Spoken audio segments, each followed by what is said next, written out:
qu'il fait chaud aujourd'hui. Tu sais ce qu'on devrait faire? Construire une maison de terre, elle nous protégerait du soleil. Hé, c'est une idée fantastique! On va bâtir une maison moderne avec l'air conditionné. Ça va être génial!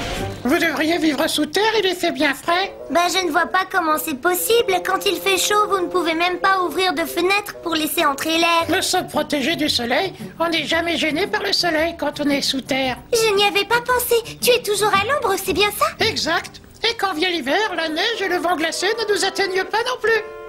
Hé, venez voir notre installation. Oh, ce que je suis bête. Vous êtes trop grande pour descendre chez nous. J'aurais bien aimé voir comment la famille Taupe et ses amis vivent sous terre. Ça a l'air intéressant.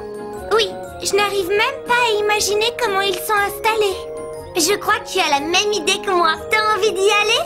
Oui, c'est parti!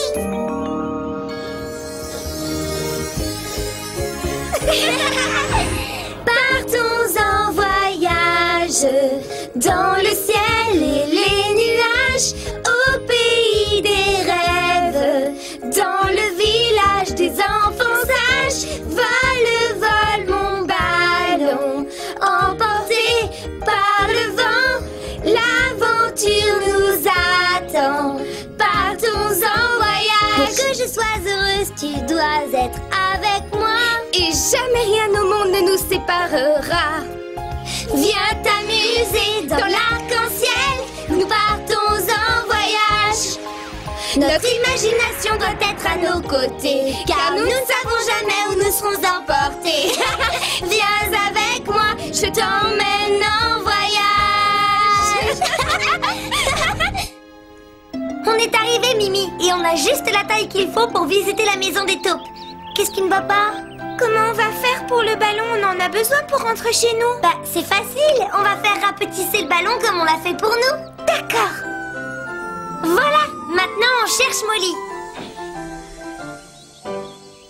Molly, sors de ton trou. Nous sommes venus te rendre visite. Molly, pourvu que Molly soit chez elle. Molly, où es-tu? Molly! Coucou, vous m'avez appelé? On vient te rendre visite. Ah, ça alors? Comment vous êtes devenue si petite? C'est une longue histoire, mais pour résumer, c'est grâce à notre ballon magique. Non, c'est vrai ça, sans rire? Mimi ne plaisante pas, notre ballon est vraiment magique. Oh là, c'est génial. Je m'apprêtais à aller chercher à manger. Passez devant, je vous rejoindrai. Tenez, prenez cette lampe et cette carte pour trouver mon adresse. Pourvu qu'on ne se perde pas. Se perdre fait partie du plaisir. Mais qu'attendez-vous? Vous n'avez pas peur? Non.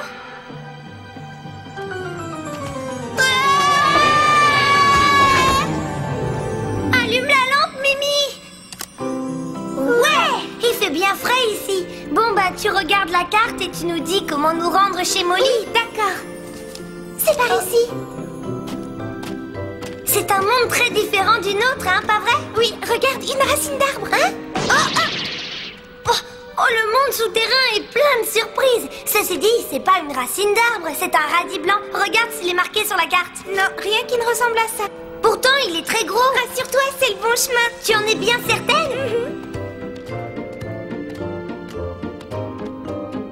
Oh, regarde, il y a un autre tunnel par ici. On se croirait sur un toboggan.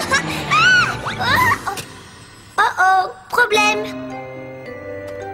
Il n'y a aucune sortie, je crois bien que je suis prisonnière.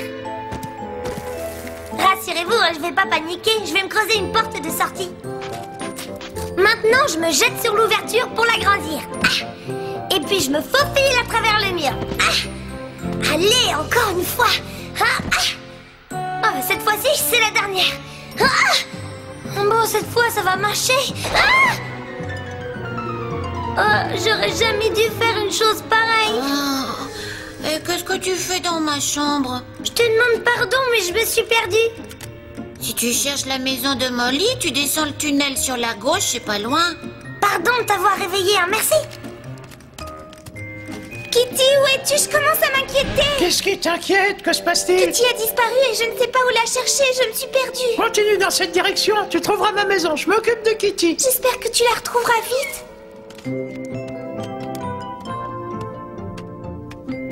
Hey! C'est quoi ce tunnel? Il n'est pas indiqué sur la carte. Pourquoi Molly nous laisse nous débrouiller seuls? Molly! Tout va bien, Mimi? On te rejoint tout de suite. Mais où êtes-vous? Dépêchez-vous! Nous voici, Mimi. Je suis désolée de te dire ça, mais ta carte n'est pas au point. Où se trouve ta maison? Je suis bien surpris que vous ne l'ayez pas trouvée. Elle est marquée en clair sur la carte. Tu sais, on n'a pas l'habitude de lire ce genre de carte, nous. Tu veux bien nous apprendre? On va aller chez moi et je vous montrerai tout ce qu'il faut savoir sur la vie sous terre. Tu passes devant. Je ne savais pas que Molly avait une aussi jolie petite maison souterraine. C'est agréable de vivre ici, pas vrai? Si, mais on voudrait aussi connaître la façon dont tu vis. Bon, on va jouer à l'école. Je serai votre professeur et vous serez mes élèves. Ce que j'aimerais savoir, c'est comment tu arrives à retrouver ton chemin sans lumière. Tes yeux doivent être plus sensibles que les nôtres. En partie, mais je vais tout vous expliquer. Voici ma maison. Je l'ai bâtie moi-même et j'y ai passé toute ma vie. Donc je peux retrouver mon chemin sans même réfléchir. C'est ici que nous nous trouvons. Regardez les tunnels, ils sont reliés de façon qu'il y passe toujours de l'air frais. Tant mieux parce qu'on a besoin d'air frais. D'ailleurs, on ne peut pas vivre sans air frais. L'air rentre par la porte d'entrée qui est ouverte et circule à travers toutes les pièces jusqu'à la porte de sortie qui est ouverte elle aussi. Je vois que tu as aussi un tunnel pour évacuer l'eau de pluie qui s'infiltre dans la terre. Comme ça, les pièces du haut restent au sec. Quels animaux vivent sous terre comme toi? Eh bien, les chiens de prairie n'aiment pas rester seuls, alors ils se construisent de véritables villages souterrains. Leur maison ressemble beaucoup à la mienne. Ils vivent surtout sur le continent américain. Oui, sans oublier la marmotte d'Amérique. Certains animaux qui vivent à la surface pendant presque toute l'année aiment creuser un terrier pour y dormir pendant l'hiver. On a vu que les ours hibernaient. Oui, ainsi que les serpents. Il y a beaucoup d'animaux qui hibernent. S'ils restent sous terre pendant tout l'hiver, qu'est-ce qu'ils mangent? Mais ils ne mangent rien. Quoi? Comment survivent-ils sans manger? Pendant les mois plus chauds, ils mangent énormément. Ils deviennent gros et gras. Et pendant l'hiver, leur graisse leur sert de réserve. Je ne pourrais pas le faire. Même quand j'ai avalé un énorme petit déjeuner, j'ai une faim de loup à midi. À ce propos, j'ai pris de quoi goûter. Je vais vous chercher ça. Ça, c'est fantastique! Ouah! Que se passe-t-il? C'est un tremblement de terre? Oh non! C'est un jardinier qui plante quelque chose. Filez vite! Ah! Ah! Non, pas par là, là! De l'eau!